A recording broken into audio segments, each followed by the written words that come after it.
Saudara-saudariku yang terkasih, pada hari ini Kamis 26 Juni 2025, saya Romo Sika dari Paroki Santo Yusuf Surabaya.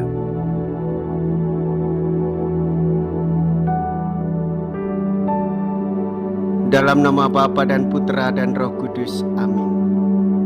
Pengkhianatan umat dan para raja berulang kali bukan halangan bagi Tuhan untuk tetap setia pada janjinya.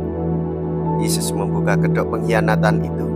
Bukan setiap orang yang berseru kepadaku, Tuhan, Tuhan, akan memasuki kerajaan Allah, melainkan yang melakukan kehendak Bapa-Ku.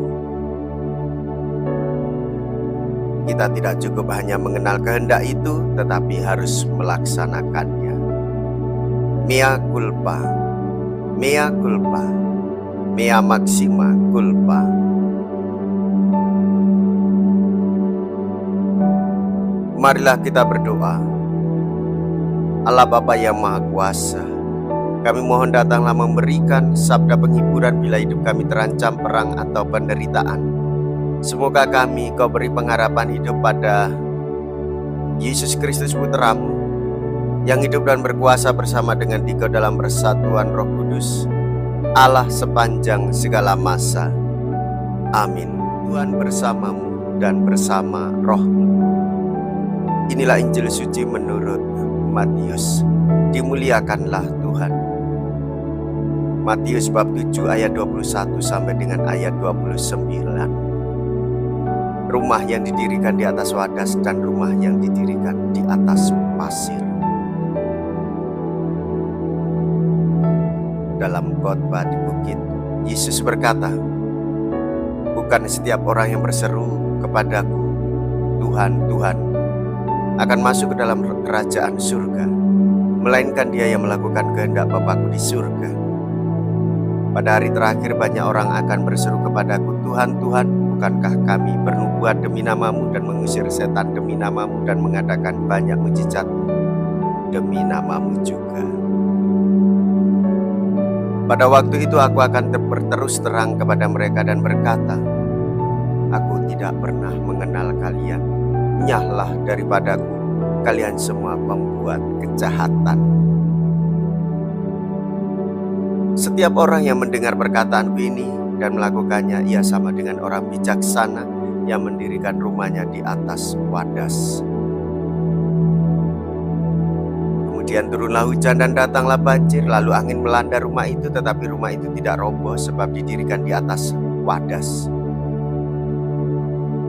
Tetapi setiap orang yang mendengar perkataanku ini dan tidak melakukannya, ia sama dengan orang bodoh yang mendirikan rumahnya di atas pasir. Kemudian turunlah hujan dan datanglah banjir, lalu angin melanda rumah itu sehingga robohlah rumah itu dan hebatlah kerusakannya. Setelah Yesus mengakhiri perkataannya ini, takjublah orang banyak itu mendengar pengajarannya, sebab ia mengajar mereka sebagai orang yang berkuasa, bukan seperti ahli-ahli Taurat mereka. Demikianlah sabda Tuhan. Terpujilah Kristus. Saudara-saudariku yang terkasih, hendaklah kita mengikuti kehendak Tuhan Yesus, mendengarkan sabdanya dan menjadi pewarta-pewarta kebijaksanaan. Pondasi hidup kita, dasar hidup kita, dan juga kekuatan panggilan hidup kita adalah Yesus sendiri, sabdanya sendiri.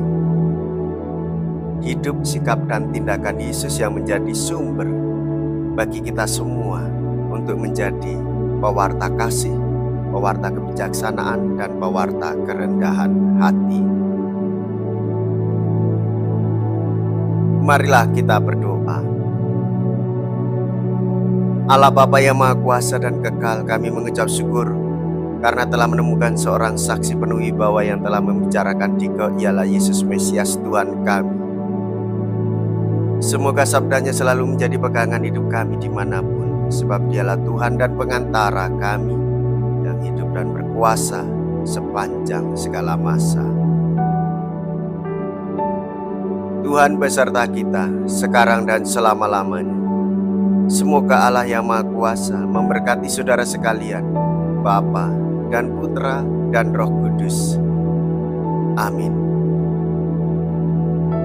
Saudara-saudariku yang terkasih, pergilah, ibadah sabda sudah selesai.